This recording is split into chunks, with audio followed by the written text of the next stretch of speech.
आप देख रहे हैं देश लाइव, देश की आवाज।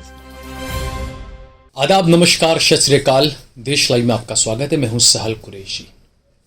गुजरात, बिहार, बंगाल, जिस तरीके से रामनवमी की यात्राएं निकली और जो उपद्रव, उत्पात, जो तमाम चीजें हुई,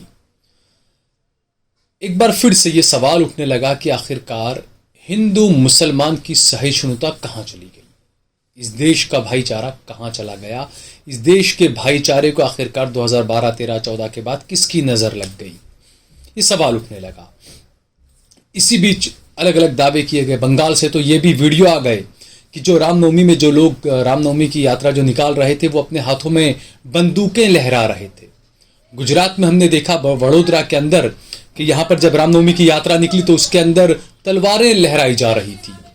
तो ये जो सवाल उठ रहे हैं, बिहार में भी कुछ ऐसा ही देखा गया। बिहार का एक बड़ा मदरसा, अजीजिया मदरसा जो है, जामिया अजीजिया, उसको आग के हवाले कर दिया गया, कई सारी किताबें जला दी गई। तो ऐसे में मुकाबला कैसे किया जाए? ये जो उपद्रवी लोग हैं, मैं मुकाबला यानी मैं उनके साथ में झगड़ा करने की या तलवारें निकालने का मुकाबला नहीं बता रहा हूं। इसका बेहतरीन रास्ता बताया है असदुद्दीन ओवैसी ने। AIMIM के जो अध्यक्ष हैं असदुद्दीन ओवैसी, हालांकि हम तो पहले से ये बात कहते रहे हैं, लेकिन चूंकि ओवैसी साहब कहेंगे तो इस बात का बिल्कुल बहुत ज्यादा असर हो सकता है।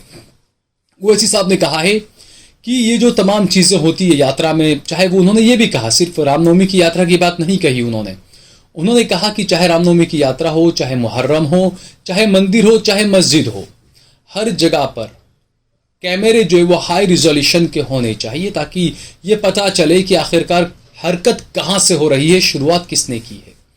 असदुद्दीन ओवैसी ने कहा कि जहां पर भी जो यात्रा का रूट होता है, चाहे वो रामनवमी की यात्रा हो, मुहर्रम का जुलूस हो, उस रूट पर जितने भी मस्जिद और मंदिर आते हों, मज़ारात आते हों, वहां पर हाई रिजोल्यूशन के CCTV कैमरे लगाए जाने चाहिए, ताकि पूरी रैली, पूरी ये यात्रा जो होती है वो कवर की जा सके। उसके अंदर कौन कौन क्या क्या हरकतें कर रहा है, किसके हाथ में क्या क्या है, वो तमाम चीजें पता चल सके। सबसे पहले सुनते हैं असदुद्दीन ओवैसी को, क्या कुछ कहा है असदुद्दीन ओवैसी ने।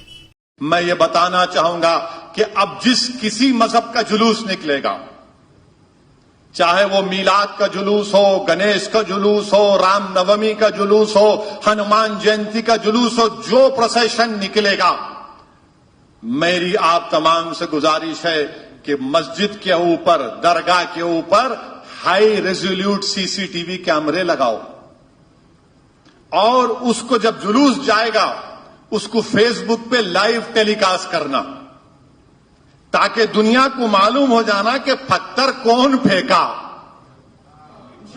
समझे ना? असदुद्दीन ओवैसी बोले तो बोलते नहीं, तुम तो अपने लोगों की तारीफ की बात करेंगे, मगर जब कैमरा दिखाएगा कि चेहरा कुछ और है, पत्थर कोई और फेंक रहा है, तो कैमरा तो कोई मजहब का नहीं होता है ना। तो आपसे मेरी गुजारिश है कि अपनी मस्जिदों के ऊपर हाई रेजोल्यूट कैमरे लगाओ, ताकि चेहरा दिखना उन चोरों का, उन बदमाशों का, जालिमों का, जो पत्थर फेंक कर हिंदू और मुसलमानों में नफरत की फिजाओं में इजाफा कर रहे हैं और देश को बर्बाद कर रहे हैं।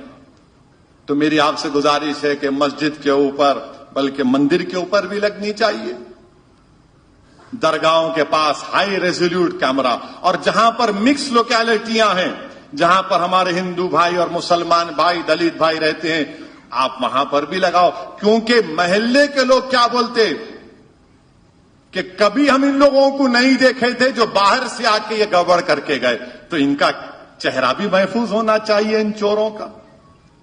कैमरा लगाइए, और जब जुलूस जाएगा फेसबुक पर बोलिए लाइव टेलीकास्ट होगा, बैठ के देखिए। तो हजरत पुलिस, हुकूमत को जब भी पता चलेगा कि आप झूठे बच्चों के ऊपर झूठे केसेस डालकर उनको जेल नहीं भिजा सकते, आप ये काम हमको करना है। तो बिल्कुल सही बात कही है यहां पर ओवैसी साहब ने कहा है कि जो हजरत पुलिस है, क्योंकि बहुत सही बात है ये, क्योंकि जब ये तमाम चीजें हुई वडोदरा के अंदर, बंगाल के अंदर, बिहार के अंदर, तो बिहार और बंगाल तो चूंकि गैर भाजपा सरकार वाला राज्य है, लेकिन गुजरात जो भाजपा की सरकार का राज्य है, बंगाल में जब हुआ तो बीजेपी की एक सांसद ने कहा कि ममता बनर्जी को इस्तीफा दे देना चाहिए, वो रामनवमी को सही से करा नहीं पाई। तो क्या ये बात गुजरात में लागू नहीं होती, ये एक सवाल उठ रहा है।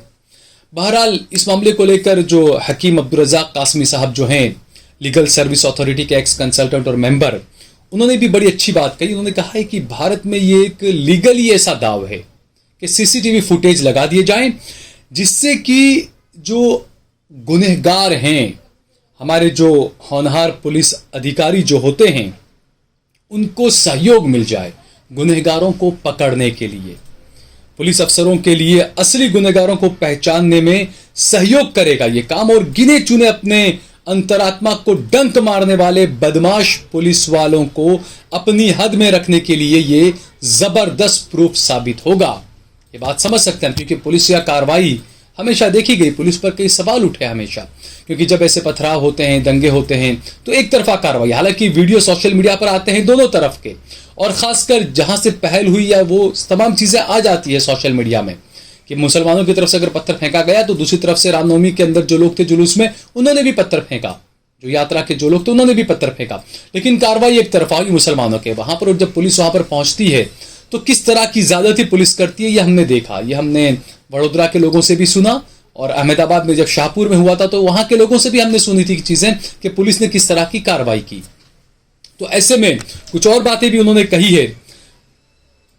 हकीम अब्दुल रज़ाक कासमी साहब कहते हैं, आप हर मस्जिद और अपने मोहल्लों के ऊपर हाई रिजोल्यूशन सीसीटीवी कैमरा लगाइए, और जब भी कोई जुलूस निकले तो उसे फेसबुक पर फौरन लाइव कर दें। और यही बात असदुद्दीन ओवैसी साहब ने भी कही है कि जब भी ऐसे कोई जुलूस या यात्रा निकलती है तो आप फौरन उसका लाइव जो है वो फेसबुक पर कर दें। यूट्यूब अगर आपके पास यूज कर रहे हैं तो यूट्यूब पर उसका लाइव कर दें, ताकि एक डाटा वहां पर रहे। क्योंकि कई बार ये होता है ना कि द्वारका में ये हुआ, कुछ लोगों ने मुझे बताया कि जब वहां पर डिमोलिशन चल रहा था तो वहां के लोगों ने जब वीडियो बनाना शुरू किया तो पुलिस ने उनको डांटा, उनको धमकाया, वीडियो नहीं बनाने दिया। अमूमन हर जगह पर यह रहता है कि जब कोई वीडियो बनाता है तो पुलिस वीडियो बनाने से रोक देती है। क्यों रोकती है ये नहीं पता, ये हम सब समझ सकते हैं। तो कई बार ये होता है कि अगर आपने मोबाइल के अंदर वीडियो बनाए हैं तो पुलिस आपके वहां पर आएगी और आपका वीडियो आपके फोन में से शायद डिलीट करा सकती है, ये भी आरोप लगे कई जगहों पर। तो ऐसे में अगर आप फेसबुक पर और यूट्यूब वगैरह पर सीधे लाइव कर देते हैं तो वहां पर वो वीडियो सेव रहेगा, पूरी दुनिया देखेगी। बाद में जो पुलिस अधिकारी जो वाकई में जांच करना चाहते हैं, तफ्तीश करना चाहते हैं, गुनहगारों को पकड़ना चाहते हैं, तो उनके लिए ये सीसीटीवी फुटेज और ये कैमरे काफी काम में आएंगे। लेकिन यहां पर जो असदुद्दीन ओवैसी साहब ने कहा, जो हकीम अब्दुल रज़ाक कासमी साहब ने कहा, उसके अलावा मैं आपको कुछ बातें बताता हूं। जब वडोदरा के अंदर यह हुआ, कुछ बड़े पत्रकारों ने ये ट्वीट किया कि देखो मस्जिद के ऊपर से पथराव हो रहा है।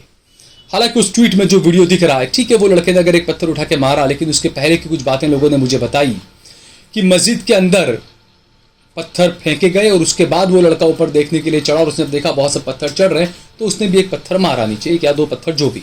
हालांकि गलत किया उसने, कार्रवाई होनी चाहिए बिल्कुल, लेकिन जड़ तक जाया जाना चाहिए जहां से शुरुआत हुई। अब बात जो सीसीटीवी कैमरे की चल रही है, क्या आपको पता है वडोदरा की उस मस्जिद के अंदर से जो डीवीआर होता है वो भी पुलिस वाले उठाकर ले गए हैं। जी हां, ये एक हल तो है कि आप कैमरे लगा लें, तमाम चीजें कैद हो जाएगी, लेकिन पुलिस आनंद फानंद में वहां पहुंचती है, पुलिस वो डीवीआर उठा लेती है, और जो ट्रस्टी होते हैं मस्जिद के, वो डर के वो डीवीआर फौरन पुलिस के हवाले कर भी देते हैं। कोई लिखित कुछ नहीं, लिखा हुआ कुछ नहीं।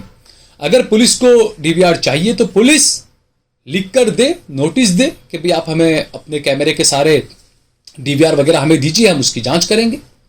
आप लिखित में लिए बिना अपने डीवीआर पुलिस के हवाले कर दिए, हो सकता है कल पुलिस बोल देगा हमने तो कुछ भी नहीं लिया। हो सकता है कि पुलिस उसके अंदर से कई सारे फुटेज है वो डिलीट कर दे, हो सकता है ना, हर चीज हो सकती है, हर चीज मुमकिन है। क्योंकि जब एक मामले के अंदर यह हुआ कि एक आरोपी को पकड़ा गया और बाद में कोर्ट में ये कुछ बातें सामने आई कि उसके लैपटॉप के अंदर या उसके कैमरे के अंदर जांच एजेंसियों ने और पुलिस ने खुद ने कुछ चीजें डाल दी थी, ये कुछ बातें आई थी सामने, तो कुछ भी हो सकता है, कुछ भी मुमकिन है। और खासकर 2014 के बाद के जो नफरत का जो माहौल है उसमें तो कुछ भी मुमकिन है दोस्तों। तो सीसीटीवी फुटेज और सीसीटीवी कैमरे जो आप लगाएं जरूर, लेकिन उसका डीवीआर कहां रखना है, उसके मशीन्स वगैरह कहां रखने हैं, इसके बारे में जरा बहुत सोचिएगा, समझिएगा। क्योंकि पुलिस ने जब वहां मस्जिद में जाकर जो डीवीआर अपने कब्जे में ले लिया, उस वक्त वो अंदर मस्जिद में कितने लोग थे, नमाज पढ़ रहे थे, पत्थर मार रहे थे, क्या कर रहे थे, सब कुछ उस सीसीटीवी के अंदर होगा, लेकिन वो बाहर आएगा या नहीं वो नहीं पता। दूसरा, बरोड़ा के कुछ लोग, मुझे खबरें इस तरह की मिली, अब सच्चाई क्या है मुझे नहीं पता, कुछ लोगों ने मुझे फोन करके भी कही ये बात कि आपने जो लोगों के इंटरव्यू लिए वो चीजें आप डिलीट कर दीजिए। ये समझ में नहीं आता कि आखिरकार उन पर किन लोगों का प्रेशर है या क्या चीज है।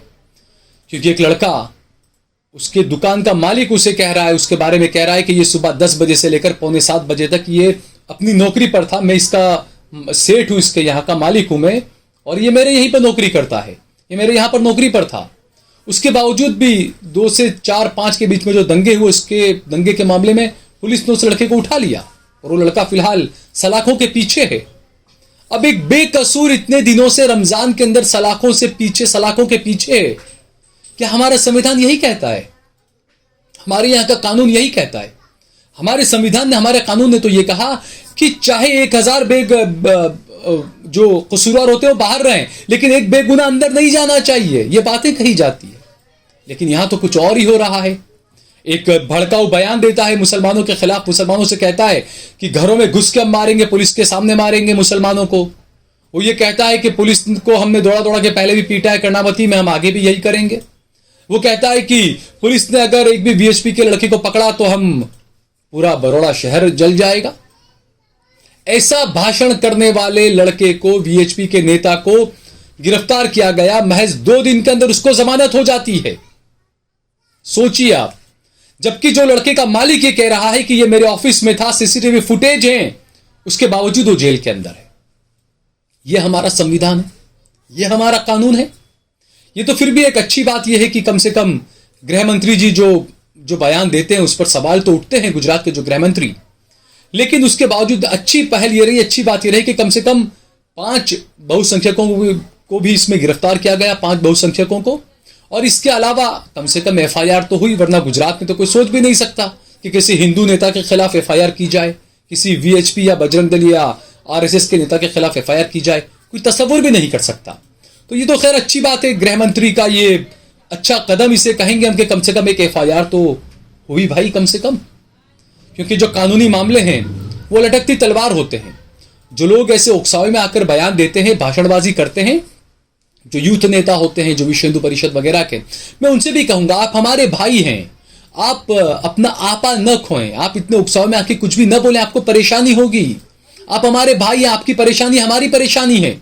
आज आपको भले 2 दिन के अंदर यहां से आप बाहर आ गए, जमानत मिल गई, लेकिन ये लटकती तलवार है कानून के आपके ऊपर। 2 साल बाद, 5 साल बाद, 10 साल बाद ये मामला आपका फिर खुल सकता है।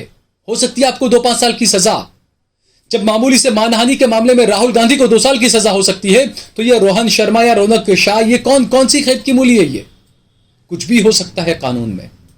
लेकिन फिलहाल कानून का जो इस्तेमाल किया जा रहा है, और फिलहाल जो बातें जो असदुद्दीन ओवैसी साहब ने कही, जो हकीम अब्दुल रज़ाक कासमी साहब ने बताई सीसीटीवी फुटेज को लेकर, सीसीटीवी कैमरा को लेकर, इस बारे में हम सभी को सोचना चाहिए। और मैं तो ये कहूंगा कि जरा ऊंचाई पर लगाएं सीसीटीवी कैमरा, क्योंकि अक्सर देखा गया दिल्ली दंगों के अंदर, सीएनआरसी के वक्त भी, कि पुलिस ने खुद अपने डंडों से सीसीटीवी कैमरों को तोड़ा था। तो इस बात का भी ध्यान रखें कि पुलिस ये कर सकती है, पुलिस ये कर रही है। तो सीसीटीवी कैमरे ऐसी जगहों पर लगाएं, ऊंचाई पर लगाएं, या उसको पूरा एक जाली के अंदर ऐसे रखें कि ऐसा कोई तोड़ ना सके उसे, कोई दंगाई या कोई ऐसा पुलिस वाला जो सरफिरा टाइप का, वो उसे तोड़ ना सके। और उसके फुटेज कहां रखने, कैसे रखने, डीवीआर कहां रखना, इस बात का भी खास ख्याल रखें। इस वीडियो को ज्यादा से ज्यादा शेयर कीजिएगा। अगर आपने हमारा चैनल देश लाइव सब्सक्राइब न किया हो तो हमारे चैनल को जरूर सब्सक्राइब करिए। और सोशल मीडिया के तमाम प्लेटफॉर्म्स पर, फेसबुक पर, ट्विटर पर, इंस्टाग्राम पर, देश लाइव को, सहल कुरैशी को और सहल कुरैशी ऑफिशियल को जरूर फॉलो करिए और ज्वाइन बटन दबाकर हमारा ज्यादा से ज्यादा सहयोग कीजिए।